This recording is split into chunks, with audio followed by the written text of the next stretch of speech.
Hey everybody, I am your host, Elaad, reporting for Timcast News here in Washington, D.C. Behind me is the Capital One Arena where Donald Trump will be holding his inauguration rally ahead of Inauguration Day. Let's go talk to some of his supporters, see what's going on. We're out here today in Washington, D.C. Across the street is Capital One Arena where Trump will be having his inauguration rally. I noticed your MAGA hat. Can you tell me a little bit more about what brought you out? My love for Donald Trump. My love for the country and supporting what is right for the country. Can I ask, what do you love about Donald Trump? Is there something particular that he does or says that excites you? Okay, so one, he's hilarious, of course. What excites me is that he care about, again, the values, first of all, biblical principles. He care about what's best for the country, homeland security, our economy, and our children. So family first, God first, family and community, just America. So I love that. And that's the same principle. Thank you, I love you too. And those are the principles that I stand by. So, can I ask you what excites you most about Donald Trump? Some of the same concepts that she said, God first, biblical principles most important, saving our children from a lot of corruption and allowing them to grow up in a community or in a country where they have principles of God first. I wanted to follow up with you guys and ask, this election cycle, Democrats were focused on so-called women's issues, a euphemism for abortion rights, and they were trying to use that to do outreach to women in particular and fear-mongering around Donald Trump being a misogynist for his stance on abortion. What do you make of Democrats focusing on abortion as an issue to outreach to women? What do I make of it? I'm going to just say this. It's not something that I value and that I focus on. And I don't think that I know it affects people, but it doesn't affect the country as a whole. And so I only focus on the things that are important to myself, my community, and again, God, those godly principles. Absolutely. I do understand that people make choices for what they do, what's best for them. But again, it doesn't affect me as a whole. So I don't focus on those. Absolutely. To follow up, can I ask, what do you hope to see him accomplish in the first 100 days that you are concerned about? Just really tackling on crime, lawlessness, getting things back in order, structure.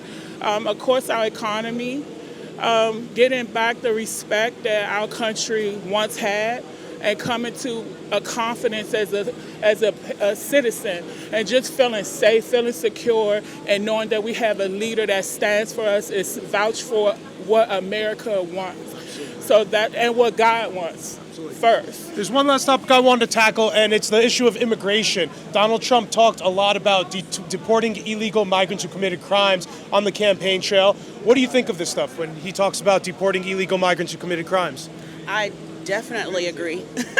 I agree. I mean, if you go to any other country, you cannot just go in and surpass or bypass the legal process of getting into the country. I have nothing against legal immigrants, but illegal and coming here and causing a lot of chaos, taking a lot of opportunities, financial opportunities for Americans that were born and raised here and need the jobs and the resources more. So I wholeheartedly agree with it, but I welcome them if they come correctly. The right way. I wanted to ask, on the heels of his rhetoric surrounding immigration, many in the media have called him a racist. I'm sure you guys have heard this stuff in the past. What do you make of those who call him racist based on things he said or his policy on immigration? I'm going to say something that he say. It's low energy. Low energy? It's low energy. It doesn't stick. It's just a defense mechanism that a fear-mongering, as you said earlier. I have family that worked for Donald Trump for many, many years, and he's been there.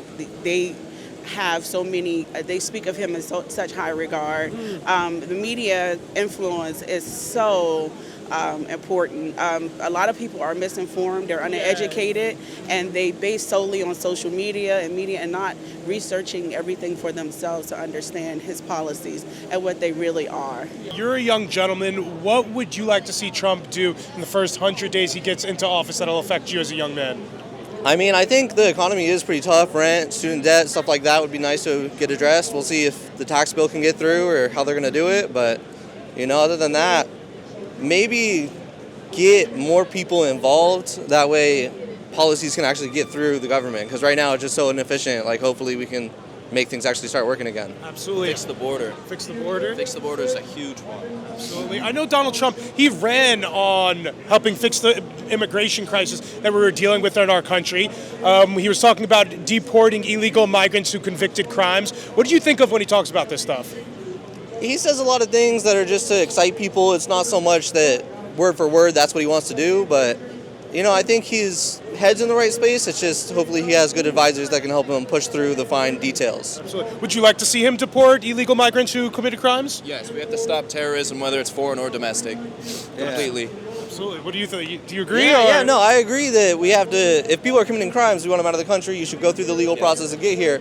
That said, the legal process is very inefficient, so hopefully some of these efficiency efforts he has will help it run better. Yeah, it's an interesting thing because as a result of the way he talks about illegal immigration, some people call him a racist. Have you heard this stuff, and what do you make of people in the media calling him a racist for how he talks about immigration? Everyone's got an opinion, and the media, it is what it is. Everyone's looking for a good story, so if that's what sells, of course they're going to sell it, but at the end of the day, we're human and we can form our own opinions on what matters and what doesn't. So if I see that that's happening on news outlets or whatever, I just won't watch them because, I know it to be true, and everyone could have their own opinion on what they want. Absolutely. You're both young gentlemen. One of the big issues that allegedly you guys care about is TikTok.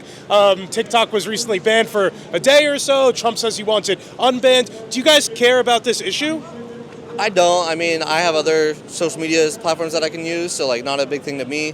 It is sad for the people that are content creators. There's 6.5 million people or so that depend on that platform. So it sucks to lose a platform that, you've built a following on, and that's a lot of hard work people put towards it. So hopefully they can figure out an American owner for it and keep it going in America. Absolutely. We're on the heels of the TikTok banning. He says it wants it unbanned. Are you for or against that? I've never downloaded TikTok, had an account or anything like that. So similar to what he said, I've already got other outlets for social media, and I don't really need one more. So whether he does or doesn't, it's besides me. Absolutely. Last topic I wanted to hit on. One of the big things he ran on was to end wars, specifically in the Middle East. As he's coming into office, there was a ceasefire deal struck in Israel and Gaza, some hostages being released. What do you think about how that deal in the Middle East now? I think it's a great thing that he's not even president and he's already putting an end to it, whereas we've had 4 years of Joe Biden and nothing's been done about it.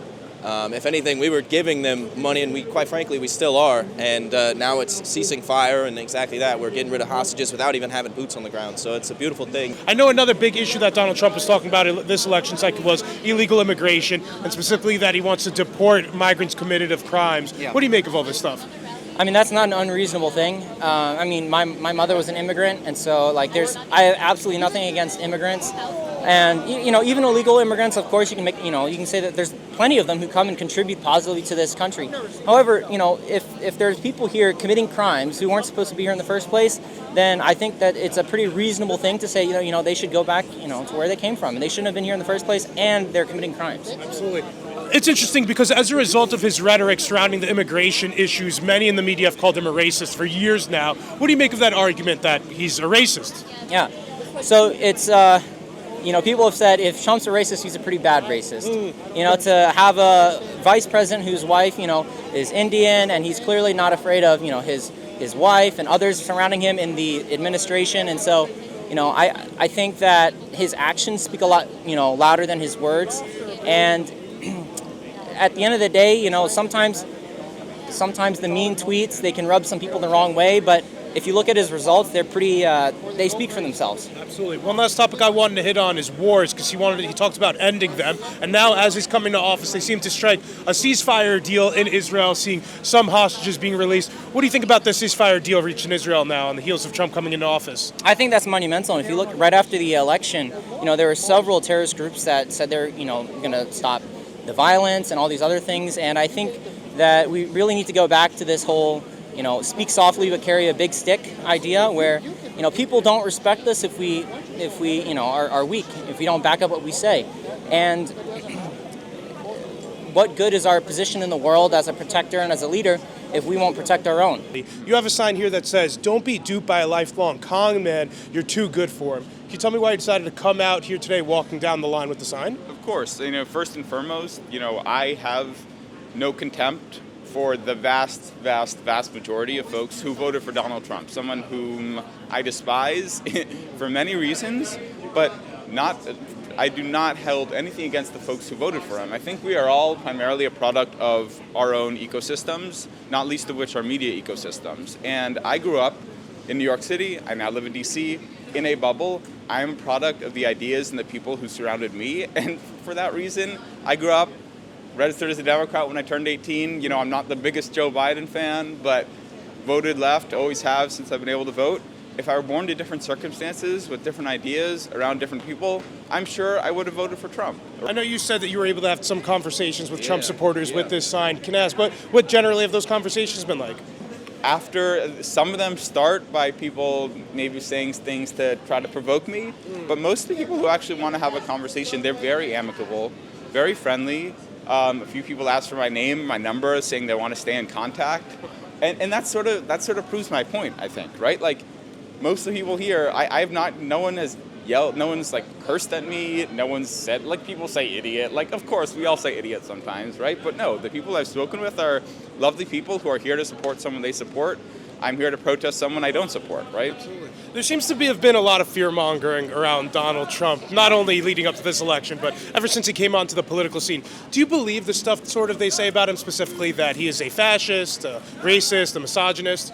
I 100% believe he's a racist and a misogynist. And a fascist, the definition of the term fascist, we could get into that day in, day out. I think he has certain fascistic policies. I don't really care so much about labeling him. Though I guess would say that he's a racist and a misogynist. Yeah. What do you think it says about our country then that a guy like this won the popular vote? Somebody who you think is racist won 77 million votes in this past election. Well, I do think we are a structurally racist country, and I believe that no matter how hard people try, if you grow up in this country, you are going to have certain deeply ingrained racial sentiments and biases, ones that I'm trying every day to try to get over, but I know are deeply ingrained in me as much as anyone. So I think that's part of it. And also that, frankly, when people are struggling economically or in other parts of their life, they're willing to look past some of that sentiment. And that sentiment has been used historically, whether it's racism, classism, xenophobia, Islamophobia, anti-Semitism. Given that you think he's racist, do you think that his supporters, I guess, it kind of begs the question, if you support him, does that make you a racist or just a supporter of a racist? Sure. Well, two things. I voted for Joe Biden in 2020, Harris this time. I do not support everything they stand for, first and foremost. So I don't think voting for someone means you're subscribing to all their policies. What I will say is that, I think, like I said before, all of us have certain racial biases in us just by living in a country that is structurally and historically racist and built on certain racist institutions and frameworks. But do I think that at an individual level, most of these folks have contempt for people because of the color of their skin? I don't think so. And I think to the extent that they do, some of that is because of the very conning of the people who are feeding them those types of biases. Awesome. So we are out here today ahead of Donald Trump's inauguration rally. Can you tell me a little bit more about what brought you out today? Well, I've been wanting to support President Trump, of course. I mean, all 3 times that he won. Absolutely. And so this is historic. This is the last time he's going to run for office. And this was the time to come out. Absolutely. I know ahead of the election, Democrats were talking a lot about women's issues and women's health, specifically abortion access. What was your reaction to Democrats focusing so much on that in this past election cycle? It was very much of a turnoff. I'm very pro-life, number one. But there's other issues out there. What's the problem? I'm a retired nurse. And, I have a daughter that ended up getting pregnant and having 2 babies before she was 16 years old. Wow. She had those babies. And my grandson, my oldest, she gave one up for adoption, and the other one is 33 years old and has a 1-year-old. He's an awesome man. So it's a testament, you know. I mean, I wanted her to have an abortion when she had him, and she didn't. She said, I can't do that. And I thought, oh my gosh, what are we going to do?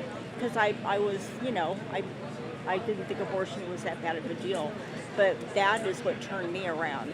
Wow, absolutely. And it's very powerful. yeah, very, very much so. And I mean, there's other issues going on in the country. They wouldn't get. I just felt like they were trying to get women and young women all riled up. Can I ask then, as a woman, what is some of the top issues you are concerned with moving into this Trump? Immigration's huge. Immigration's huge, and just the fact that the Democrats focus on things. They've opened up our borders. You know, of course, the economy, huge. I mean, I just see the corruption. It just, you can feel it. On the immigration issue, we had the immigration crisis the past couple of years in some different cities across our country. As a result of this, Trump said he wanted to deport criminals. It was also what happened with Laken Riley. What do you make of Trump when he says he wants to deport illegal migrants who are convicted of crimes? Yeah. Yeah, I mean, absolutely. Do you think it goes far enough? No. No. You want to see all illegal migrants deported? Well, I think for the most part, because I very much believe in coming to this country in the right way. I mean, you know, my great-grandmother came from Czechoslovakia, you know, when she was a young girl. So I'm a family, you know, migrants, but they came in the right way. Come in the right way. There's one last... We will welcome you if you come in the right way. If you are illegal and you came here illegally, that right there, that's where the buck kind of stops for me. Absolutely. We're out here today in Washington, D.C. Behind us is Capital One Arena for Trump's inauguration rally. Can you tell me a little bit more about why you decided to come out? Well, I had inaugural tickets to begin with, so, you know, that's why we made the trip out here, and then it got canceled, and it was just too late to, you know, come to just go back home, so that's why we're here at the rally today. Absolutely. Can I ask, what excites you most about Donald Trump? What are you looking forward to him doing most when he gets into office? Just getting things done, you know, fixing our economy mostly. Yeah. And I'm very excited about RFK joining his cabinet as well. So that's one of my main factors for voting for Trump. Yeah. RFK Jr. being involved in his campaign? Of course. What was it about RFK Jr. that particularly turned you on to his politics? Just how much he cares about, you know, all of our foods, processed foods. I mean, that's very important. And just how he wants to go after pharma as well. Everything with the COVID vaccines, you know, it just could have been handled better in my opinion. So that's why we're here. One of the big things Trump ran on was ending the wars. As he's coming into office now, we're seeing some hostages be released in Israel. What's your thought of that conflict and how Trump is handling it? Well, I think this is happening in part because he won the election. You know, if he wouldn't have won, I think that would have kept going. Were you happy to see the ceasefire deal go into effect, yeah, kind of with Trump pressuring it? Yeah, of course. You know, that's a good thing for the world overall. You know, like I know we're not the U.S. It's not over there, but you know, they're people. You know, and there should be peace. So yes. I know one other issue affecting young people was how the TikTok ban went into effect, and now Trump's kind of saying he wants to extend it and not see it be banned. What's your take on this TikTok stuff and how Trump's handling it? Honestly, I really don't care about TikTok. I don't have it. I never downloaded it. So to me, that's whatever to me. You know, There's a lot of fear mongering about it being a Chinese app and spyware. Have you heard this stuff? Do you feel strongly about it one way or another? I have heard that it is a Chinese app, and there's a reason why they don't want to sell it. So that's all I got to say about that. Hey, everybody, thank you guys so much for tuning into another episode. Let me know what you thought of the video down in the comments. If this is your first time here, guys, please be sure to like, comment, and subscribe, and I'll see you next time.